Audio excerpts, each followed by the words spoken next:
Late ആയാലും latest ആയതാ വരുവേ എന്ന് പറഞ്ഞിട്ടാ എൻ്റെ കാര്യം. ഞാൻ വന്നിരിക്കണതേ വട്ടയപ്പം കൊണ്ടാണ്. പഞ്ചസാര വെച്ചിട്ടല്ല, ശർക്കര പാനി വെച്ചിട്ടുണ്ടാക്കിയത്.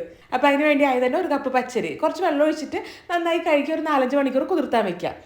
ആ സമയം കൊണ്ടുണ്ടല്ലോ നമുക്കൊരു 200 ഗ്രാമോളം ശർക്കര ഒരു അരക്കപ്പ് വെള്ളത്തിൽ നന്നായിട്ടാണ് ഉരുക്കിയിട്ട് അതിൻ്റെ ചൂടാറാനും മാറ്റി വെക്കണം. ഇനി ഒരു അരക്കപ്പ് അവലെടുത്തിട്ടേ 1/4 കപ്പ് വെള്ളത്തിൽ അത് സോക്ക് ചെയ്ത് ഒരു അരമണിക്കൂർ മാറ്റി വയ്ക്കുക. ഇനി അരിയൊക്കെ നന്നായിട്ട് കുതിർന്ന് വന്നാൽ ഒരു മിക്സർ ജാറിലോട്ട് ആദ്യം അരി ഇട്ട് കൊടുക്കുക. അതിൻ്റെ അകത്തേക്ക് നമ്മുടെ അവലിട്ട് കൊടുക്കുക. ഒരു 5 ടേബിൾ സ്പൂണോളം തേങ്ങ ഇട്ട് കൊടുക്കുക. ഒരു അര ടീസ്പൂണോളം ഈസ്റ്റും 1 ടീസ്പൂൺ പഞ്ചസാരയും ഒരു 3 ഏലക്കയും 1 ടീസ്പൂൺ ചെറിയ ജീരകവും പിന്നെ നമ്മൾ ശർക്കര പാനിയോട് ചേർത്തിട്ട് ആദ്യം ഒന്നങ്ങോട്ട് അടിച്ചെടുക്കുക. എന്നിട്ട് ഇതിൻ്റെ അകത്തേക്ക് ഒരു അരക്കപ്പ് വെള്ളത്തോട് ചേർത്തിട്ട് നല്ല മഷി പോലെ അടിച്ചിട്ട് ഒരു പാത്രത്തിലോട്ട് ഒഴിച്ചു കൊടുക്കണം. ഇനി ഇതിൻ്റെ അകത്തേക്ക് ഉണ്ടല്ലോ ആവശ്യത്തിന് ഉപ്പ് കൂടെ ചേർത്തിട്ടേ കുറഞ്ഞത് ഒരു 1-2 മണിക്കൂർ മാവ് പൊങ്ങാൻ വേണ്ടി മാറ്റി വെച്ച് കൊടുക്കണം കേട്ടോ. നമ്മളുടെ ആ ഒരു ക്ലൈമറ്റിന്റെ ചൂടനുസരിച്ചിട്ടിരിക്കും. ശരിക്കും ഇതിനകത്തെ പഞ്ചസാര ചേർക്കണം എന്നില്ല, പിന്നെ ഈസ്റ്റ് ചേർത്താൽ ഒരു ഇത്തിരി പഞ്ചസാര ചേർക്കണമല്ലോ, അതാണല്ലോ നാട്ടു നടപ്പ്. അതുകൊണ്ടാട്ടോ ഞാൻ പഞ്ചസാര ചേർത്തേ. ആ ഒരു ടീസ്പൂൺ പഞ്ചസാര ഒഴിവാക്കണമെങ്കിൽ പൂർണ്ണമായിട്ട് അങ്ങോട്ട് ഒഴിവായിക്കോളും. ഇനി നമ്മുടെ മാവൊക്കെ നല്ലോണം അങ്ങോട്ട് പൊങ്ങി വരുന്ന സമയത്ത് ജസ്റ്റ് ഒന്ന് അങ്ങോട്ട് ഇളക്കി കൊടുക്കുക.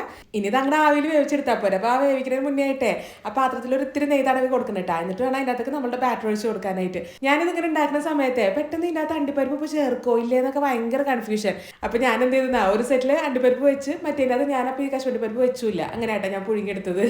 അപ്പോൾ എങ്ങനെയുണ്ട് നമ്മളെ ശർക്കര വെച്ചിട്ടുള്ള നല്ല സോഫ്റ്റ് ആയ വട്ടയപ്പം. അതുകൊണ്ടാണ് ഞാൻ ആദ്യം തന്നെ പറഞ്ഞത് ലേറ്റ് ആയാലും ലേറ്റസ്റ്റ് ആയതാ.